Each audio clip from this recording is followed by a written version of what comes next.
کبھی عرصوں کے نام پر، کبھی قوالیوں کے نام پر، کبھی جاہل پیروں کی وجہ سے، کبھی جاہل مجاوروں کی وجہ سے، کبھی جاہل قوالوں کی وجہ سے شریعت مطہرہ کا مذاق اڑایا جا رہا ہے، شریعت مطہرہ کی دھجیاں اڑائی جا رہی ہے۔ سمجھا تو کہا جاتا ہے دیکھا جائے گا، میں پوچھنا چاہتا ہوں کیا دیکھا جائے گا؟ جو ہوگا دیکھا جائے گا۔ میں پوچھنا چاہتا ہوں مرنے کے بعد آپ کے بدن پر جو قیمتی سے بھی زیادہ قیمتی لباس ہوگا، اس کو آپ کے بدن سے کھینچ لیا جائے گا، جس کو کفن کہا جاتا ہے۔ اس معمولی سے کپڑے میں لپیٹ کر آپ کو قبرستان کے اندر 4 آدمی دفن کر کے آ جائیں گے، تو کیا دیکھا جائے گا؟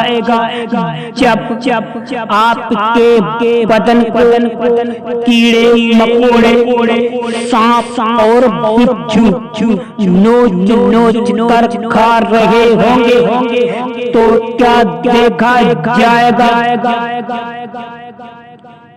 ایک اندھیری کوٹری کے اندر ایک چوہا آ جائے تو نہیں دیکھا جاتا، قبر کا عذاب کس سے دیکھا جائے گا؟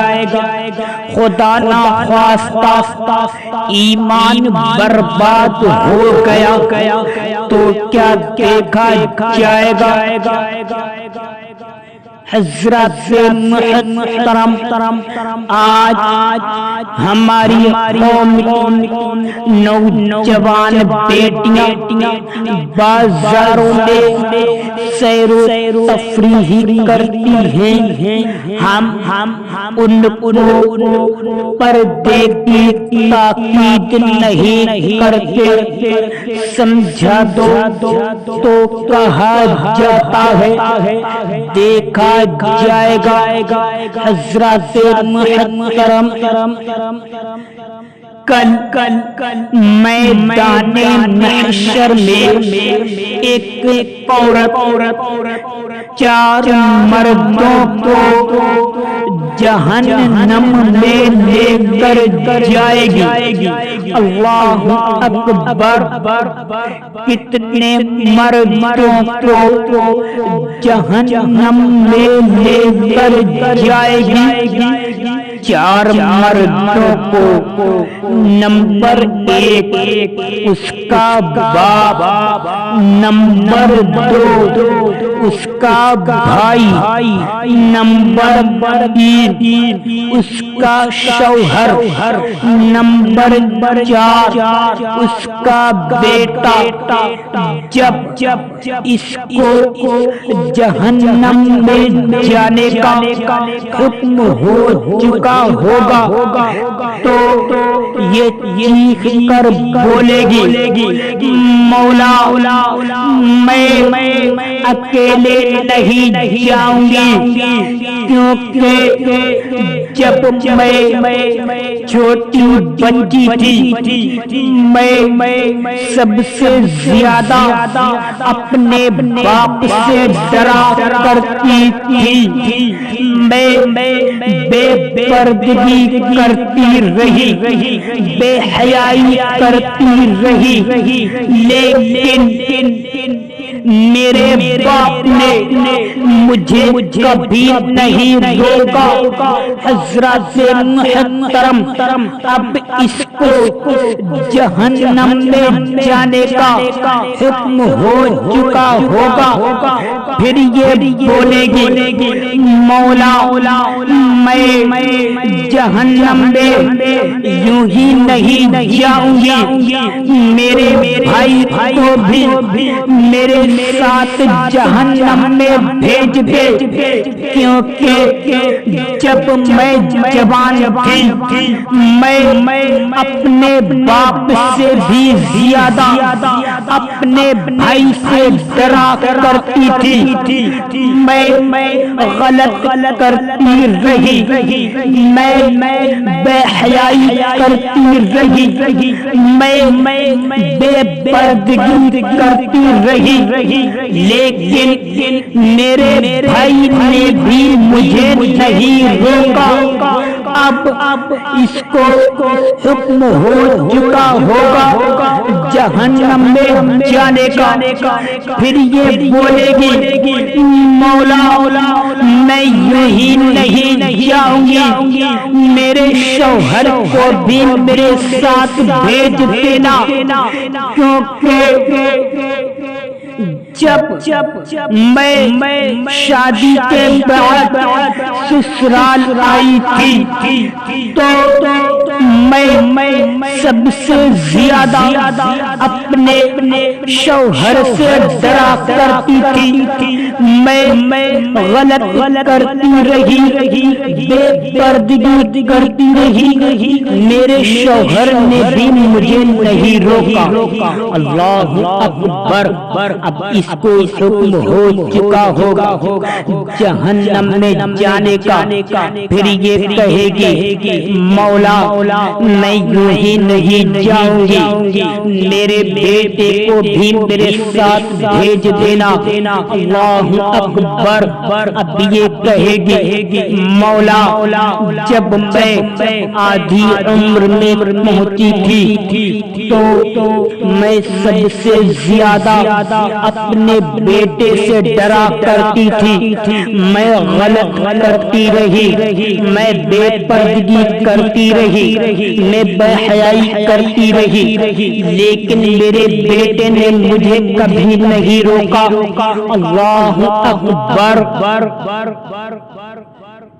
ایک عورت کتنے مردوں کو جہنم میں لے کر جائے گی؟ 4 مردوں کو، باپ، بھائی، شوہر اور بیٹا۔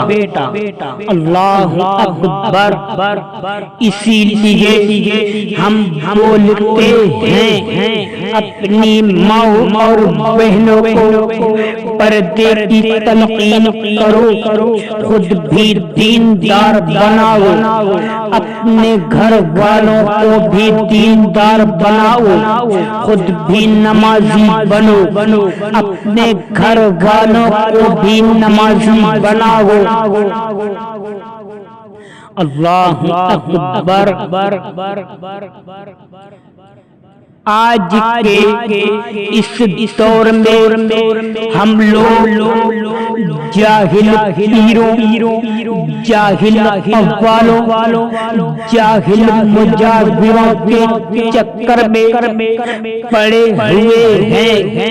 حضرات محترم، علماء کو گالیاں ہم دیتے ہیں، دینی تعلیم سے ہم دور ہیں، نمازوں سے ہم دور ہیں حضرات محترم، ہم جاہل قوالوں، جاہل پیروں، جاہل مجاہروں کو لاکھوں روپیے اٹھا کر دے دیتے ہیں۔ ہماری مسجد کا امام پریشان ہے، ہم کو اس کی کوئی پرواہ نہیں۔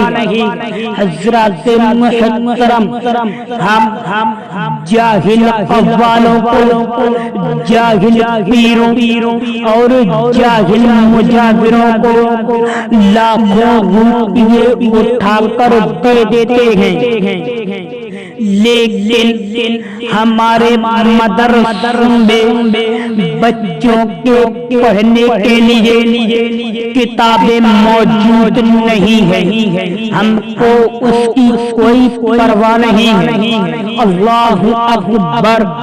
آج میں بات کروں گا ٹی وی پر پردہ، کمرے پر پردہ، الماری پر پردہ، بیڈ پر پردہ، لیکن جس چیز کو پردے کی ضرورت ہے وہی بے پردہ میں بولنا چاہتا ہوں۔ حضرات محترم، آج ہماری قوم کی یہ نوجوان بیٹیاں ایک دن میں ہزاروں بار لباس تبدیل کرتی ہیں، لیکن جب مؤذن پکار کر بولتا ہے اللہ اکبر اللہ اکبر، اشہد ان لا الہ الا اللہ، اشہد ان محمد رسول اللہ، حی علی الصلاۃ حی علی الفلاح، اللہ اکبر اللہ اکبر، لا الہ الا اللہ۔ حضرات محترم، ہماری قوم کے یہ نوجوان بیٹیاں اذان کو سن کر انسنا کر دیتی ہیں۔ اللہ اکبر! اللہ ہم کو نماز پنجگان پڑھنے کی توفیق عطا فرمائے۔ اللہ ہماری قوم کی نوجوان بیٹیوں کو پردہ کرنے کی توفیق عطا فرمائے۔ اللہ ہم لوگوں کو پیارے آقا صلی اللہ تعالی علیہ وسلم کے نقش قدم پر چلنے کی توفیق عطا فرمائے، آمین یا رب العالمین۔